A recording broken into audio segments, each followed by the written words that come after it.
This thing's a big mess. It's like the big house of cards that's set to come down. We're into it right now. It's not tomorrow. It's not maybe. It's right now. This is a global crash. The American empire is going down. We don't know what it is anymore. Whatever is money today, but there's a lot of rumor about the Fed coin and Cbdc, central bank digital currency. There's also Bitcoin and now Fed. So the question is, what is money and what does it mean? And anytime there's a big change, there's always the rumor goes up and speculation and panic and all this. And it's for good reason. Throughout history, who controls the money controls the world. And since 1944, America has controlled the money, with the US dollar being the reserve currency of the world, which caused America to boom, but it also caused many problems. And when we lose our reserve currency status, which started in 1944, people were just blown away with the inversion of yield curves, because yield curves are like reading the tea leaves. You can tell what's coming next. So our guest today is George Gammon. What does it mean to the average mom and pop out there? What's going to happen? Well, I think the first thing people need to realize, just going back to what you're saying about Bretton Woods, the United States was then in control of the money. To a certain degree, that's true. But now I would argue it's more so the banks. The banks control the money, and more specifically, the banks outside of the United States. That's Jeff Snyder. It's called the euro dollar and the euro yen and the euro peso and the shadow banking system. He calls them the banksters. Yeah, that's a good term. But most people have this idea that dollars are just kind of a green piece of paper, and you take your green pieces of paper that you digitally get with your paycheck and deposit it at the bank, and then the bank kind of puts that in a vault and stores it for you until you need it. But what they need to understand is 95% of those dollars were not green pieces of paper. They were lent into existence by a bank extending credit. And therefore, those dollars are a liability of a bank.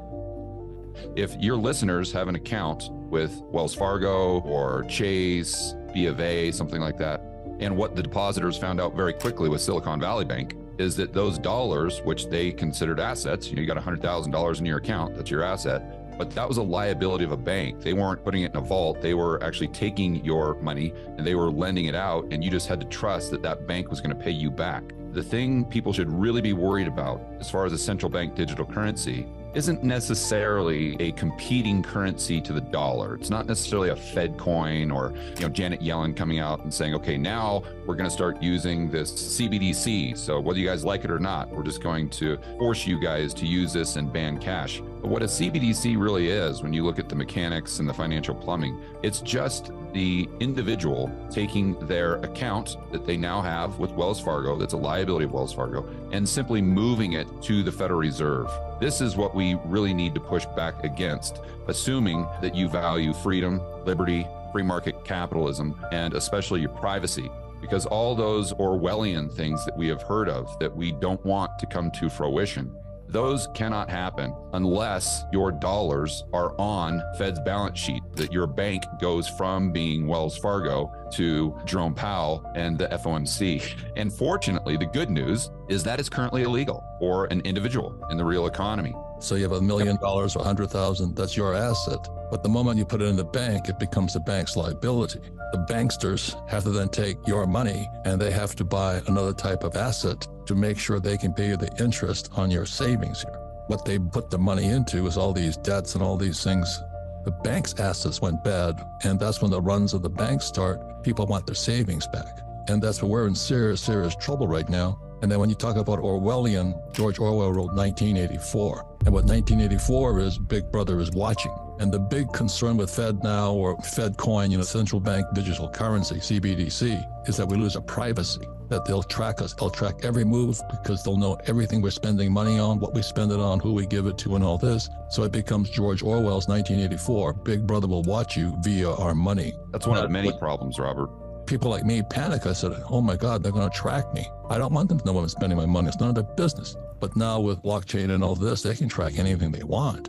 So our privacy goes, and that's why it's when George Gammon says Orwellian, he's talking about 1984, Big Brother's going to watch you. People often in a crisis situation are willing to sacrifice their freedom for the perception of safety and security. The perception of freedom and security. That's a very important word. People are finally waking up to the banksters. What bank is safe right now? And we have things like the FDIC, Federal Deposit Insurance Corporation, that's supposed to protect you up to $250,000. So if you have $250,000 of your savings, supposedly the FDIC will protect you. But what happened was it was in the billions over here. And that's when Jerome Powell, the Fed, and the FDIC got together and said, we have to bail these guys out. Yep. And that's called the moral hazard there. The moral hazard is that's the end of capitalism.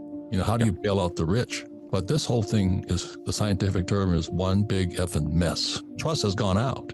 But that's the opportunity for the central planners and the authoritarians, right. Robert. You have this banking crisis. When George says central planners, he's talking about Marxism. Mm-hmm. Central bank. And that's what, you know, our founding fathers, that was Thomas Jefferson. He says, we got to stay away from that one. Because if we go to a central bank, he said, our children will wake up homeless. And look at homelessness today is going through the roof. This stuff has been going on since the 1700s. And it's what George is talking about is now happening now.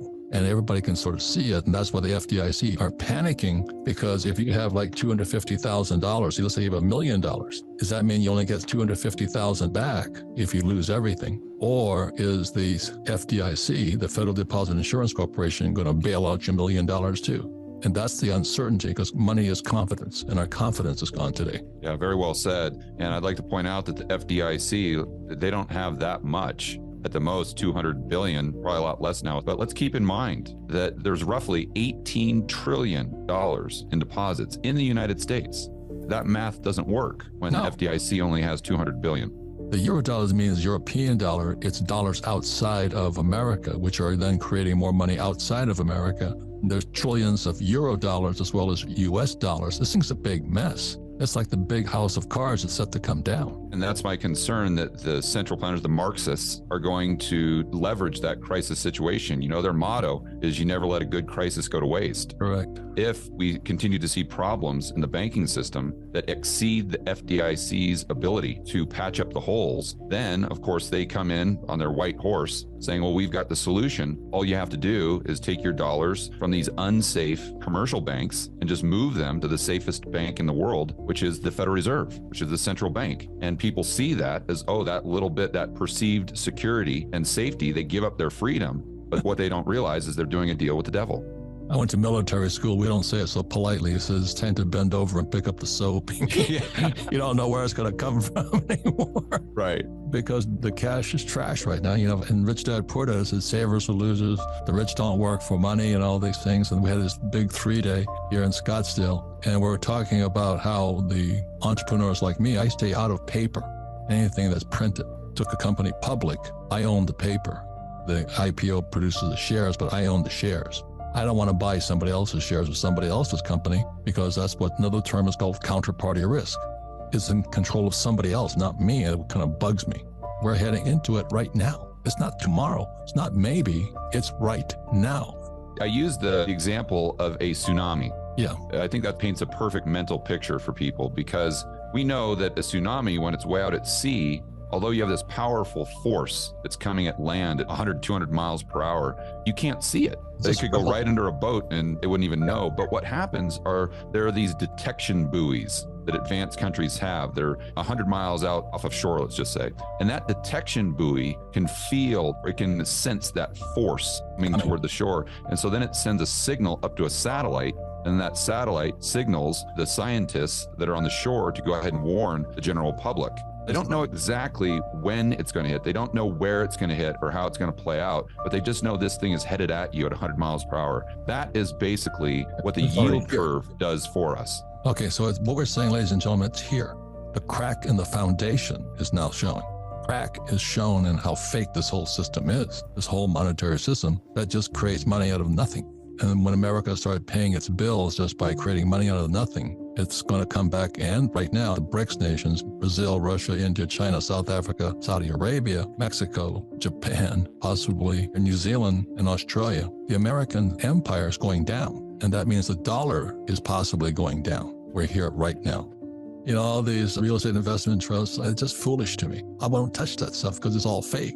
So you save money and you put it in the bank. Your money is your asset, but it becomes the bank's liability. And what happened was, when the banks have to buy something, the banksters, they have to buy something to cover the interest they're paying you here. And so they bought all these T-bills and this and that and all this crap. And then all of a sudden people realized the bank couldn't cover it all.